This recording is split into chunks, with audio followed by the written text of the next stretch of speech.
फानी दुनिया में तू मौज लेता रहा, चैन एक पल न पाए तो मैं क्या करूं। फानी दुनिया में तू मौज लेता रहा, चैन एक पल न पाए तो मैं क्या करूं।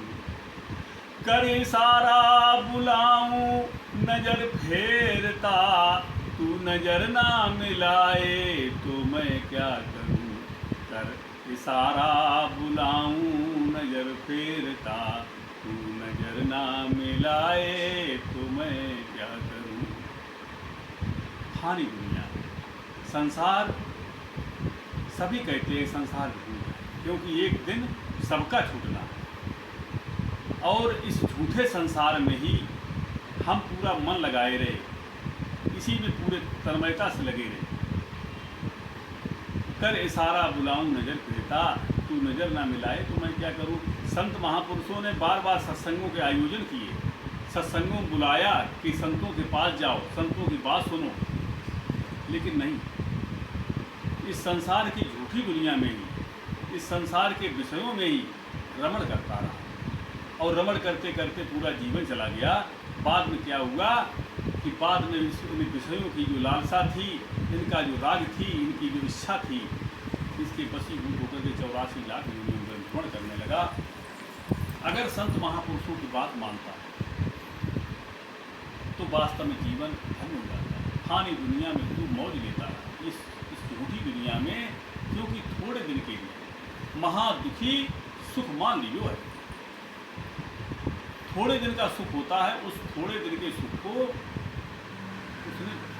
उसने सुख मान लिया, महादुखी सुख मान लिया। इस संसार में चलने के लिए दो रास्ते हैं, एक रास्ता है भोग वाला और एक रास्ता है मुक्ति वाला। जो भोग रास्ते में चले जाते हैं वो अंधे होकर के गिरते चले जाते हैं, क्योंकि इसका अंत नहीं है।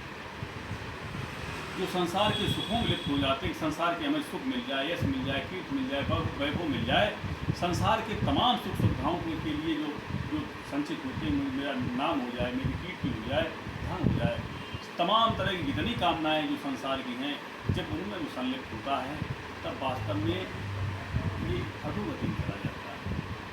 इसको भगवान कृष्ण ने कहा कि यह आत्मा अपने आप अपना मित्र है और अपने आप अपना शत्रु है। जब ये आत्मा आत्मा की ओर चलता है तब ये आत्मा अपना मित्र होता है, क्योंकि ये अधोगति से बचता है। और जब ये संसार संचय में चला जाता है तो ये अपना ही शत्रु बन जाता है। तो मौज कहाँ लेता है? झूठी दुनिया, फानी दुनिया में मौज लेने लगता है। संसार में आकर के संसार की मौज में फंस जाता है। मौज लेते लेते क्या होता है कि अपनी उसी में चले जाते। जिस तरह से मकड़ी जाल बुनती है, जाल बुन करके उसी जाल में फंस जाती है, फिर मकड़ी कभी निकल नहीं पाती। यह है रहस्य। इस रहस्य को जो जान लेता, इसको काकभूषण जी ने कहा था। भगवान शंकर जी ने गरुड़ जी को जब मोह हो गया तो गरुड़ जी से कहा कि तुम काकभूषण जी के पास जाओ और वहाँ जाकर के सत्संग करो। जब बहुकाल करिए सत्संगा, तब यह मिटे मोह भ्रम भंगा। क्योंकि जब बहुत काल तक आदमी सत्संग करता है तो सत्संग करने से, उस सत्संग सुनने से उसको नील छीट का विवेचन होता है।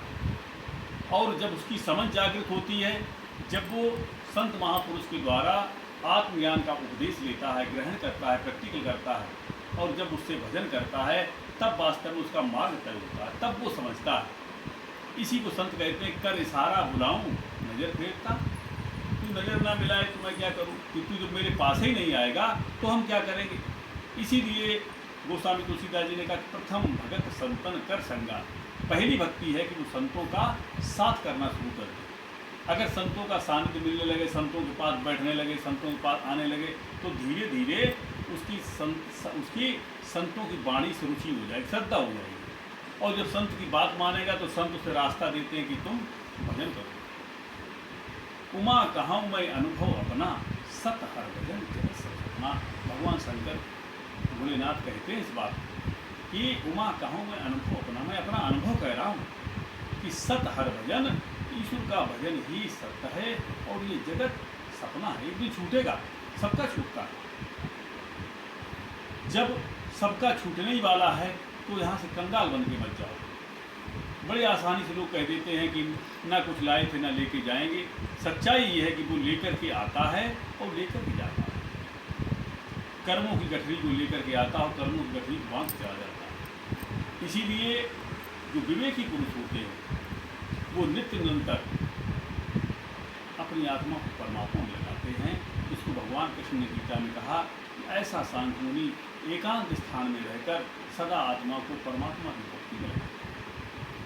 जो परमात्मा की भक्ति में लगाता है वास्तव में वही उसको पाता है, और नहीं तो जीवन यूं ही चला जाता है, नहीं समझ पाता है। जीवन का एक एक पल कीमती है। जिसने वर्तमान को संभाल लिया उसका सब कुछ संभल गया, और जिसने वर्तमान जिसका बिगड़ गया उसका सब कुछ। तो सच्चाई ये है कि पीछे की बातें रहे मन पीछे की बातें बहुत करता है। थोथे बादल कुंवर के ज्यों रहीम गहरात, रहीमदास जी कहते थोथे बादल कुंवर के ज्यों रहीम गहरात, धनी पुरुष निर्धन भय करे पाछली बात। तो क्या होता है कि जब मनुष्य का जीवन ज़्यादा बीत जाता है तब उससे क्या करता है, वो पीछे की बातें करने लगता है, और पीछे की बातें बड़ी डिटेल समझाता है। मैंने वहाँ थे तो ये किया था, अच्छी बातें तो अपनी सब बताएगा, लेकिन जहाँ उसने गलतियाँ की उनको छुपा देगा। तो ये पीछे की जो बातें होती, कितनी देर तक हम पीछे की बात करते हैं उतनी देर तक के लिए हम वर्तमान से कट जाते हैं। इसलिए संत महापुरुष कहते हैं हमेशा वर्तमान में रहो, आज की परिधि में रहो, वर्तमान में रहो। जो वर्तमान में रहता है वास्तव में वर्तमान ही तो परमात्मा है। भगवान कृष्ण गीता में कहते हैं समय में मैं वर्तमान हूँ। वर्तमान में जो रहने लगता है वो यथार्थ में जीता है, वही सत्य को समझता है, क्योंकि जो बीत गया है उसमें भी हम कुछ नहीं कर सकते, जो आने वाला है उसमें भी हम कुछ नहीं कर सकते। वर्तमान को जिसने संभाल लिया उसका जीवन भविष्य बदल गया। नहीं संभाल पाया तो डूबना है।